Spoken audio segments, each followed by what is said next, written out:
सबों को जोहार। आज मैं इसमें जो मैं ऋतु और वनम के एक सांस्कृतिक अभियान में जिस तरह मैं लगा हुआ हूँ उसके बारे में मैं जो कहानी है या जो जिन रास्तों से मैं यहाँ तक गुजर के पहुँचा हूँ उसके बारे में आपको जानकारी देना चाह रहा हूँ, ताकि आप भी अपने संस्कृति के बारे कुछ तो गंभीर हो सके।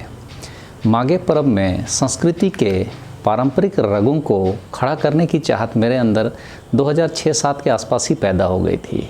यहाँ मेरे घर के आंगन में आप देख सकते हैं कि लकड़ी के 2 टुकड़ों को वनम की तरह इस्तेमाल करके माघे पर्व का आनंद लिया जा रहा है। उस समय गांव के कुछ बुजुर्गों के पास वनम था, लेकिन उसका फ़ोटो नहीं खींच पाए होंगे। कैमरा से ही उस समय फ़ोटो खींच सकते थे, मोबाइल नहीं था। ऐसे कुछ जगहों पर वनम एक आध जगह दिख जाता था। मैंने सर्वप्रथम छोटा कैसियो से माघे पर्व का धुन निकाल कर बजाने लगा था। एक्चुअली मेरे गांव में एक दुल्मू बारी जी करके थे, सेठ थे। वे माघे पर्व में हारमोनियम पहले बजाते थे, बाद में कैसियो को रेडियो से अटैच करके पूरे गांव में खूब ज़ोर ज़ोर से बजाते थे। उस चक्कर में मैंने भी एक छोटा कैसियो ले लिया और हमारे भी एक टीम बन गया। उसमें वकील, मेरा बचपन का दोस्त मानू, पप्पू और रंजन आदि साथ में घर घर जाके माघे गाना गवाते थे। फिर लगा कि यह संस्कृति तो आज खतरे में है, क्योंकि कोई इसमें इंटरेस्ट ले ही नहीं रहा। तब हम लोगों ने प्लानिंग करके गांव के प्रत्येक घर के आंगन में पहुंचने का निर्णय किया। मैं कैसियो बजाता था और बाकी टीम गाना गाता और ऋतु बजाता था। अब दूसरे गांव भी जाते तो माघे पर्व में कैसियो ही लेकर जाने लगे। चूँकि 2006 में मुझे आदिवासी हो समाज महासभा का महासचिव बनाया गया, तो मैं अपने संगठन के लोगों के गांव आदि में कार्यक्रमों में जाने लगा। इन वर्षों में कैसियो और ऋतु के साथ बोयो गगराई और कृष्ण पोद्रा साथ में घूमते थे। बोयो भी कैसियो और ऋतु बजा लेता था। फिर 2012 में मझगांव के नया गांव में माघे पर्व में गया तो कैसियो और ऋतु लेकर ही गया। जैसा कि आप देख सकते हैं, हम भूषण पाठ पिंगुआ के पास गए थे, लेकिन इस गांव में हमारा पारिवारिक संबंध भी है। तो बोस्टोम है, उन्होंने मेरा कैसियो देखकर कुछ मजाक में कहा कि नीना तो अबू समाज रहे तो कहा के अबू तो वनम चला हुआ। और विश्वास कीजिएगा, ये बात मेरे को लगी। और पहले से एक डिजाइनर वनम तो वहाँ दिख ही रहा था। तो मुझे लगा कि संस्कृति को अगर बचाना है तो अपने बुनियाद पर ही आना चाहिए। फिर मैंने युवा महासभा के सत्येंद्र चातर को कहकर वनम बनवाने को कहा। किसी तरह एक वनम मेरे लिए उन्होंने बनवाया। पूछने पर उसने बताया कि कोई केसना में बनाने वाला है, उसने बनाया। उसके बारे में कोई जानकारी और मुझे नहीं थी उस समय। लेकिन सादोम ईयल यानी कि घोड़े का बाल की बहुत समस्या थी, नहीं मिलता था कहकर मुझे बताया गया। थोड़ा बहुत मिलता था। उसी साल कुलडिया गांव में मैंने एक वनम वाले को देखा और उस समय 2 मेगापिक्सल का मोबाइल कैमरा से वीडियो बना लिए, ये जो आप देख रहे हैं।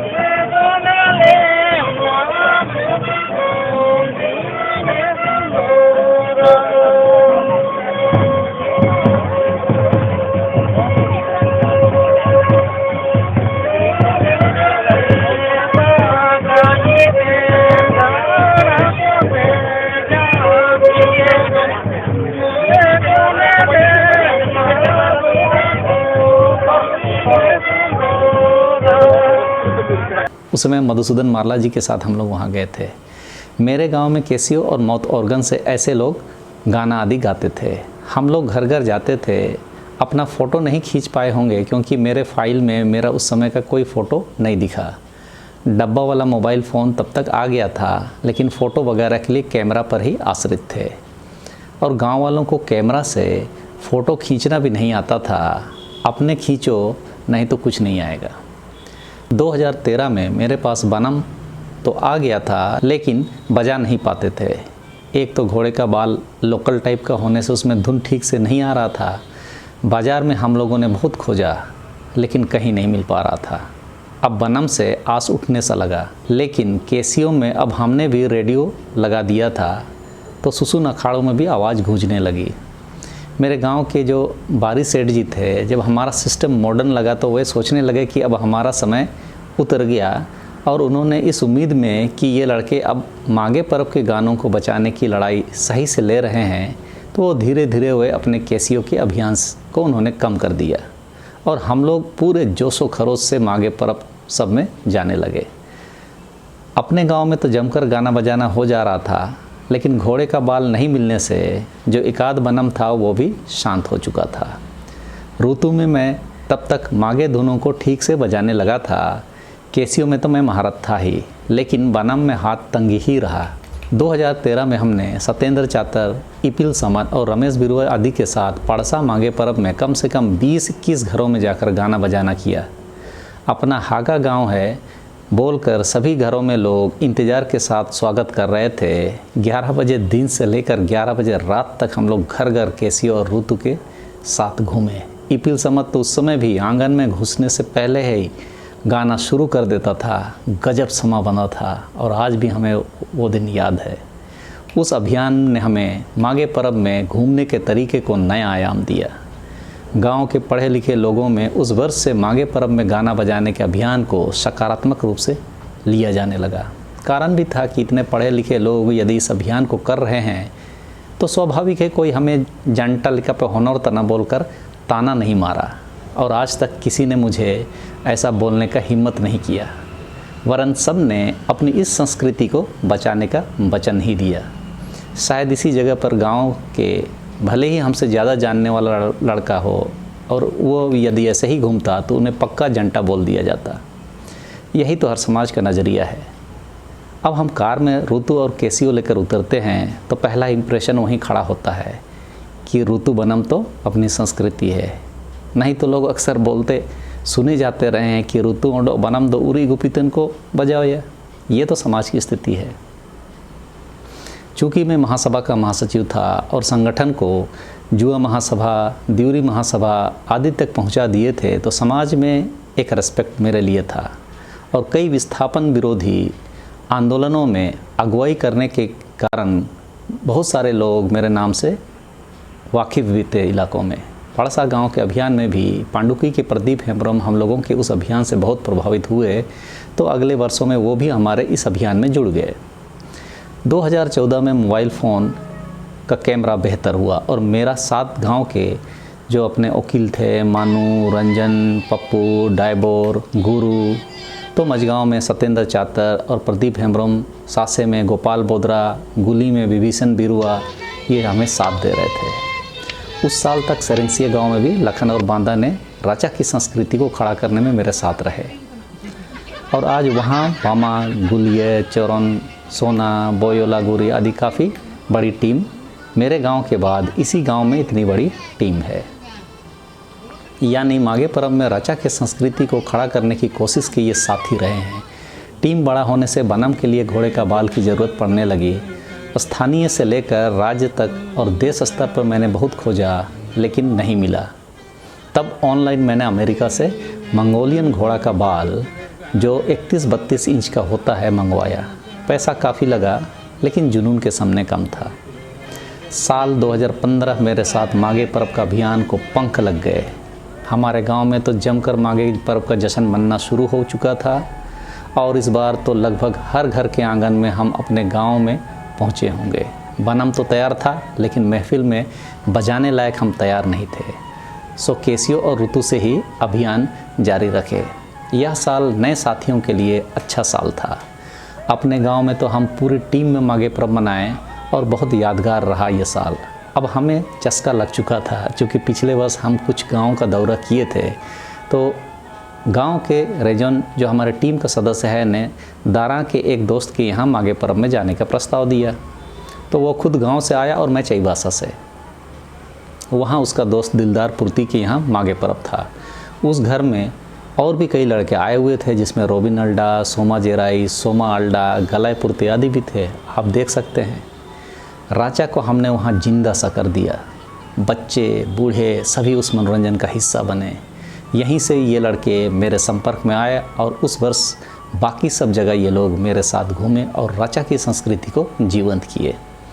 हम लोग कार में जाकर घर के आंगन में ऋतु और कैसियो के साथ गाना आदि गाते बजाते थे और डियंग ही सिर्फ हम पीते थे। अंग्रेजी शराब को पर्व के दौरान पूरी तरह छोड़ दिए और आज भी जारी है। उस साल दारां, बरकुंडिया, गितिलपी, हेरमा, इचाकुटी, कुंटा, राजावासा, सेरेंसिया, बहुत सारे गांव की यादें जिंदा है। 2016 में मैंने आखिरकार बनम बजाना शुरू कर दिया। इस बार दिलदार, सोमा जेराई, सोमा अल्डा, गलायपुर्ती, रोबिन अल्डा, गंगाराम, प्रदीप हेमरम, बांदा, लाखन आदि मेरा गांव के बाहर मेरा साथ दिए। इस साल अमडा, डोमरा जो पायलट महेंद्र गागराई जी का गांव है, जहां कारातालिका को सुसुन है, बेलमा जहां गंगाराम बिरुआ के साथ बनम बजाकर अपने हुनर को संवारा। मझगांव में कई गांव में हम लोग पहुँचे। 2017 में मैंने बनम में हाथ साफ कर लिया और अधिकतर जगह बनम ही बजाने लगा। इस साल तक सेरेंसिया से आगे मोगरा और बड़ा नंदा में भी टीम तैयार हुआ। अर्जुन सिंह को, मनोज बोदरा, महेंद्र सिंह को आदि ने उधर मोर्चा संभाला। कुछ जगहों पर तिरिल तिरिया ने भी हमारे अभियान को साथ दिया। बड़ा नंदा ने तो मुझे गेस्ट के रूप में बुलाया और मेरा बनम से स्वागत किया। उस दिन हम शाम को 4 बजे पहुँचे होंगे। उस गांव के टीम ने कुछ अजीब तरीके से कि किन किन घरों को जाना है ये तय किया था। बड़ा नंदा में 3 बूथ हैं, यानी 3000 की संख्या में लोग रहते हैं। शाम 4 बजे हमने शुरुआत की और एक बड़ा अच्छा वाक़या भी वहाँ हुआ। कोई 1 बजे रात में एक घर पहुँचे। वहाँ पहुँचने पर हमने देखा कि घर के मालिक धोती में और उसकी पत्नी लाल फाड़ साड़ी में हम लोगों का इंतज़ार कर रहे थे। पहुँचते साथ अन्य सभी घरों की भांति उसकी पत्नी ने गाना से हमारा स्वागत किया और 1 आध घंटे तक महफिल चला। जब वहाँ से निकले तो लड़के बता रहे थे कि इनके सभी बच्चे गैर आदिवासी से शादी किए हैं, चाहे लड़का हो या लड़की, और हमारे समाज के लोगों को ये लोग हीन भावना से देखते हैं। मेरे पहुँचने की आस में रात के 1 बजे भी ये लोग धोती और साड़ी में थे तो गांव वाले बोल रहे थे हम लोग इन लोगों को समाज से जोड़ने के लिए ही आपका प्रोग्राम हम लोग यहाँ रखे थे और वो सफल रहा। और घर घर जाने का सिलसिला सुबह 4 बजे तक चला। इस तरह यह साल लोगों को ऋतु बनम और राचा की संस्कृति से जोड़ने के अभियान को और विस्तार मिला। कुछ फोटोग्राफ्स छोड़कर हम वहाँ वीडियो नहीं बना पाए क्योंकि मुझे इस स्तर के आयोजन का अंदाज़ा नहीं था। कई जगह के कई लोगों का नाम भूल रहा हूँगा, उसके लिए मैं माफ़ी चाहूँगा। बहुत दिन बाद इसे लिपिबद्ध कर रहा हूँ, इसीलिए भूलना स्वाभाविक है। 2018 में बेड़ा मुंदुया में जगन्नाथ हेसा के यहाँ हम लोग पूरे मांगे पर्व के महफिल में हम लोग गए और पूरा गांव जैसे हमारे इंतज़ार में था। 2017 में ही जगन्नाथ हेसा सोमा जेराई के मार्फत हमारे अभियान से जुड़ चुके थे। 2019 तक हमने मांगे पर्व में जाने का एक प्रोटोकॉल सा तय कर लिया कि जब भी जाएंगे तो हम मुतदा के बाद राचा में जाटी में ही बैठेंगे, मूलीपू में डियंग पिएंगे और चकना में पारंपरिक माटा लुपू, बेंगा या ऊँची लुपू आदि ही खाएंगे। जीलू चकना हम नहीं खाएंगे और वहीं डियंग पीने के बाद ऋतु और बनम में गाना बजाना करेंगे।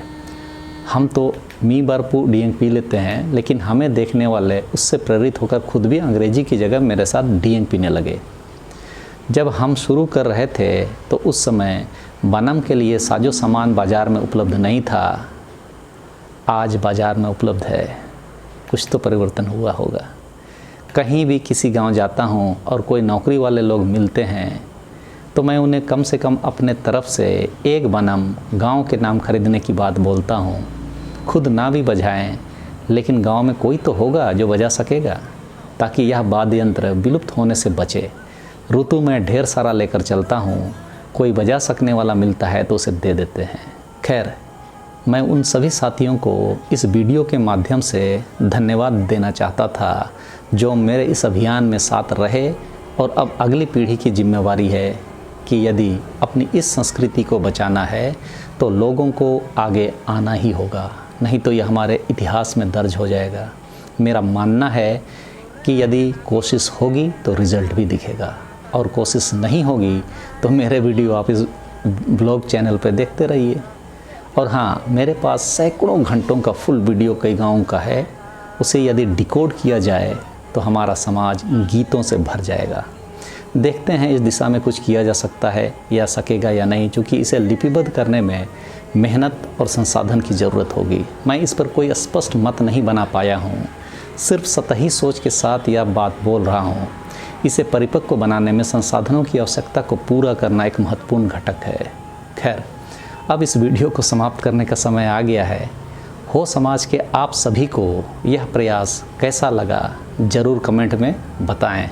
आज इस प्रयास की कड़ी में गब्बर सिंह और युवा महासभा के सदस्य सुरेश, मनोज आदि भी आ गए हैं। उम्मीद है नई पीढ़ी इसे सकारात्मक रूप से लेगी और आत्ममंथन करते हुए अभियान से जुड़ेगी।